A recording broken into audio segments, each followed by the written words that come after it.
E agora eu vou conversar com o Ederson Viana, ele é mestre em administração de empresas, administrador e contador, especialista em auditoria, planejamento e projetos, contabilidade gerencial e controle financeiro. E também é consultor corporativo e sócio fundador do grupo Destra. O Ederson Viana, bom dia. Bom dia, Antônio. Bom dia aos nossos telespectadores. Tá tudo bem, Ederson? Graças a Deus, tudo bem. O Ederson, essa semana choveu de gente aí pedindo informação, tem muita gente com dúvida em relação ao imposto de renda.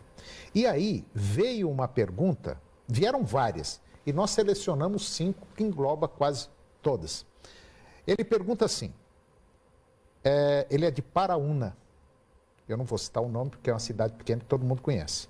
Ele falou, eu fiz um empréstimo para minha filha no ano passado, onde eu declaro os valores pagos por ela em 2016 para abatimento do empréstimo.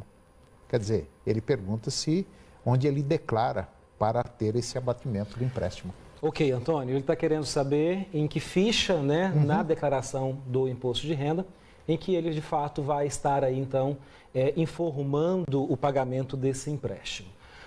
Na verdade, deve ser lançado na ficha Bens e Direito. Existe uma ficha que chama Bens e Direitos sobre o Código 51, crédito decorrente de empréstimo.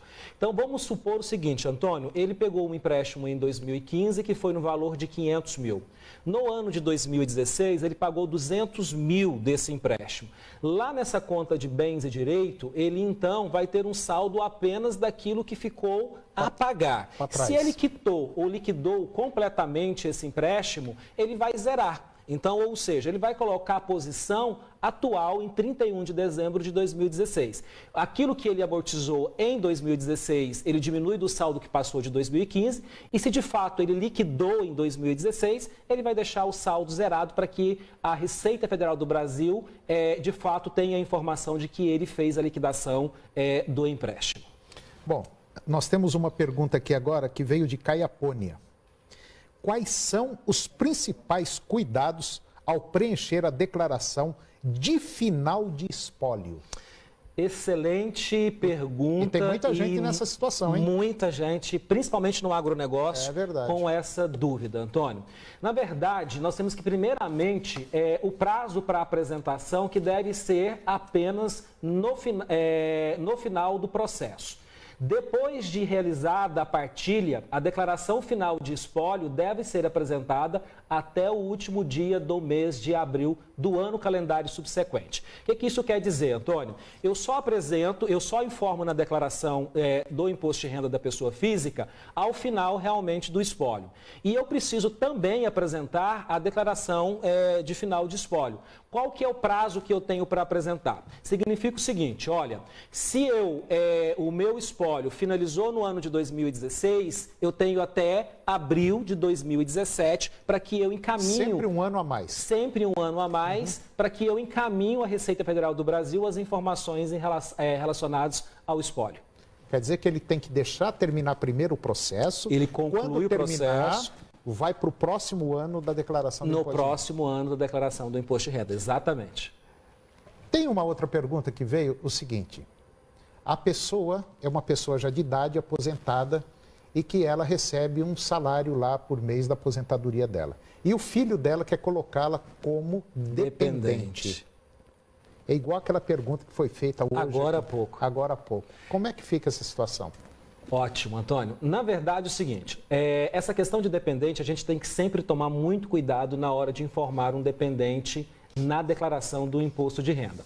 Eu sempre digo o seguinte, primeiro, ele precisa necessariamente ser dependente seu, de fato, e se você está informando como dependente, você precisa também observar se esse dependente ele teve algum tipo de rendimento dentro do ano calendário 2016. Se ele teve rendimento, você precisa levar para a sua declaração também os seus rendimentos. No caso, por exemplo, de uma pessoa de 65 anos, ela está isenta já de declarar o imposto de renda, né? Ela não precisa mais apresentar. Mas, se você quer colocar na sua declaração para que você possa ter o benefício, né, você pode informar como dependente e se ela porventura tem algum rendimento, você também informa esse rendimento dentro da sua declaração.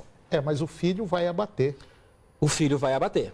Vai abater, sem dúvida. Né? Exatamente, ele vai abater. Então tá bom. O Ederson, vamos para o intervalo comercial e daqui a pouquinho tem muita gente aí enrolado com como é que fala? Com aposentadoria. Com aposentadoria? Nós vamos falar sobre o idoso que completou 65 anos agora em 2016. É um minutinho só, a gente volta já.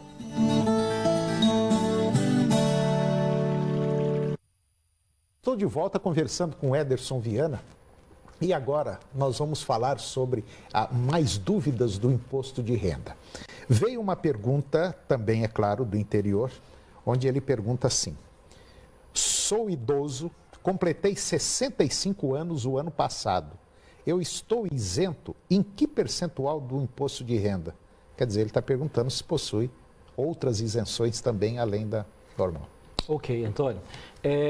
A legislação do imposto de renda, né, a Receita Federal do Brasil determina o seguinte: se nós temos aí o idoso com 65 anos, que completou 65 anos durante o ano de 2016, a parcela a ser considerada será de R$ 1.903,98, multiplicado pelo número de meses que ele recebeu a partir do mês que ele completou 65 anos. Vamos imaginar, por exemplo, que ele completou 65 anos no mês de junho. Então, ou seja, ele vai ter aí 5 meses em que ele não estava, de fato, isento de apresentar a declaração do imposto de renda. Já no ano de 2017, a partir do momento em que ele completou 65 anos, aí, ou seja, ele já está completamente isento. Então, é sempre importante, Antônio, observar o mês em que você completou 65 anos. Então, ou seja, se eu completei 65 anos a partir do mês de outubro, significa que eu tenho 9 meses anteriores em que eu sou obrigado, de fato, aí, a estar declarando. Veio uma pergunta lá de Itapaci. Isso daqui é pai que tem filho estudando aqui em Goiânia ou em outro local.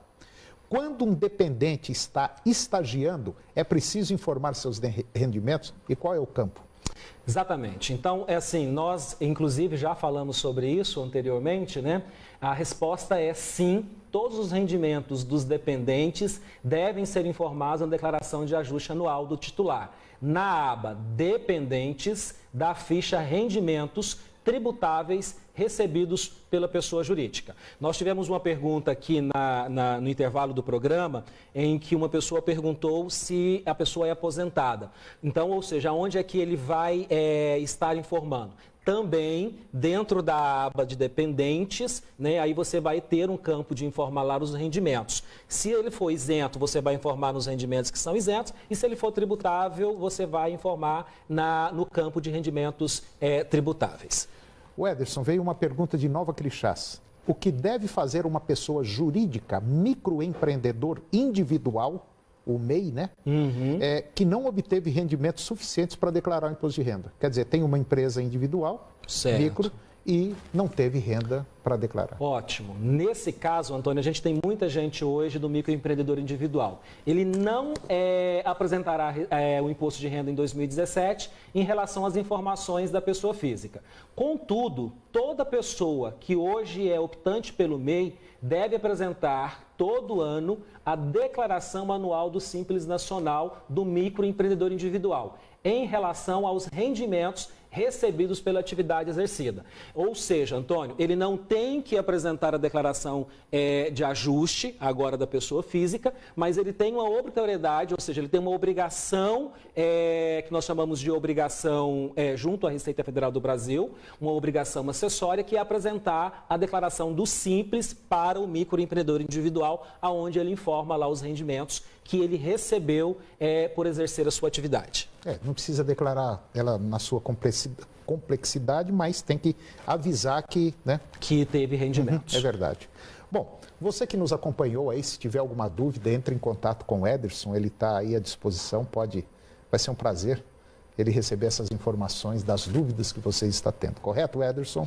Correto, Antônio. Na próxima semana a gente vai continuar respondendo aos questionamentos. Porque tem muita nossos. coisa, né? Ainda tem, nós estamos aí na reta final, né? Cerca de aproximadamente aí ainda 15 dias para finalizar, 14 dias, e nós estaremos aqui ainda respondendo aos questionamentos dos nossos telespectadores. Um grande abraço. Valeu. Obrigado, Ederson. Obrigado, eu. E o programa de hoje chegou ao fim. E eu termino com a seguinte mensagem: 1 grama de exemplos vale mais que 1 tonelada de conselhos. Um grande abraço, bom dia e até o próximo programa.